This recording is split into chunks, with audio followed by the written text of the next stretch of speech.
સ્વાગત છે મિત્રો તમારો અમારી યુટ્યુબ ચેનલ પર। મિત્રો હાલમાં રેલવેમાં મિત્રો સરકારી નોકરી મેળવવા માટે ઉમેદવારો પાસે ખૂબ જ ઉમદા સુવર્ણ તક આવી છે, જેમાં મિત્રો રેલવેમાં 6557 જેટલી જગ્યાઓ માટે ટેકનિશિયનની ભરતી માટે ઓનલાઈન અરજીઓ મંગાવવામાં આવે છે। માસિક પગાર મિત્રો 30,000થી શરૂ થશે અને મિત્રો શૈક્ષણિક લાયકાત ધોરણ 10 પાસ, ITI અને ડિપ્લોમા પાસ હોવું જોઈએ અને 29 જુલાઈ સુધી તમે ઓનલાઈન અરજી કરી શકશો।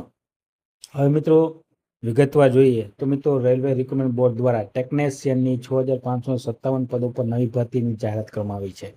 સરકારી નોકરીના સપના જોતા લાખો યુવાનો માટે એક સુવર્ણ તક છે। આ ભરતી ઝુંબેશમાં ટેકનિશિયન ગ્રેડ 1, સિગ્નલ અને ગ્રેડ 3 જેવા મહત્વના પદોનો સમાવેશ થાય છે।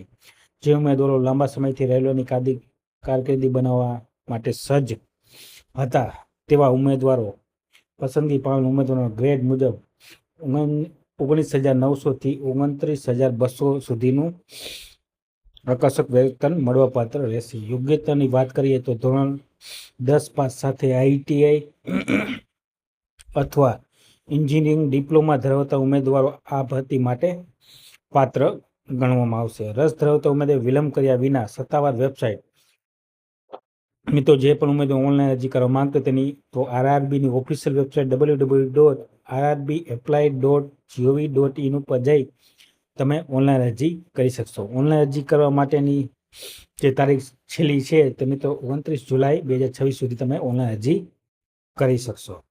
મિત્રો ઓનલાઈન સબમિટ કરવાની રહેશે। તૈયારી કરી રહેલા ઉમેદવારો મહત્વની સલાહ એ છે કે લેખિત પરીક્ષા અને મેડિકલ તપાસ દ્વારા થતા સ્પર્ધાત્મક પ્રક્રિયામાં સફળતા મેળવવા માટે ફોર્મ ભરતી વખતે તમામ વિગતો ચોકસાઈથી ભરવા વિનંતી।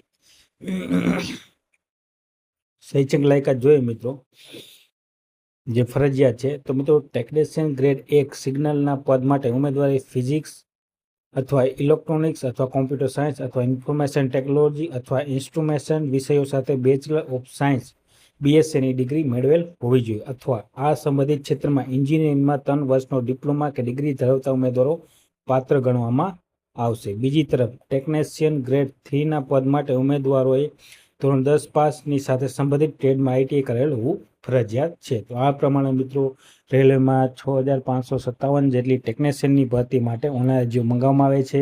પગાર ધોરણ 30,000, ધોરણ 10 પાસ, 29 જુલાઈ સુધી તમે ઓનલાઈન અરજી કરી શકશો। જે પણ ઉમેદવારો ઓનલાઈન અરજી કરવા માંગતા હોય તો સર્વ ઉમેદવારોને વિનંતી, વિડીયો ગમ્યો હોય તો લાઇક, શેર અને સબસ્ક્રાઇબ કરવાનું ભૂલતા નહીં। જય હિન્દ।